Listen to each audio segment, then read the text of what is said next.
ম্যাচের রং এভাবে বদলে যাবে কেউই যেন প্রত্যাশা করেননি। চা বিরতির সময় ভারতের স্কোর ছিল 111, 4 উইকেটে।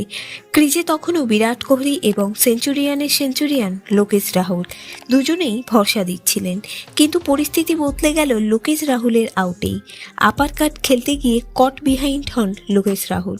কতটা বাজে শট খেলেছেন তার মাথা ঝাঁকুনিতেই পরিষ্কার।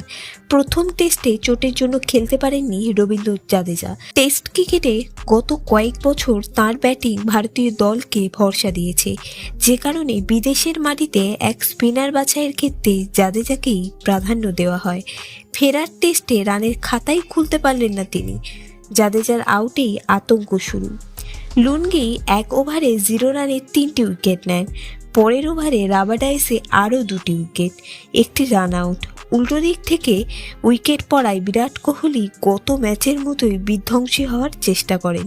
তাতে লাভের লাভ হয়নি, তাকে ফেরান রাবাডা। বিরাট কোহলি সর্বাধিক 46 রান করেন। প্রথম ইনিংসে 98 রানের লিড নেয় ভারত। প্রথম দিনের খেলা যেভাবে এগোচ্ছিল তাতে এই লিড খুব একটা কম নয়। তবে একদিনেই দুদলের ইনিংস শেষ হয়ে যাওয়ায় ম্যাচ যেন দুদিনেই শেষের ইঙ্গিত। ভিডিওটি ভালো লেগে থাকলে বাংলার ক্রিকেট চ্যানেলটিকে অবশ্যই সাবস্ক্রাইব করে দিন।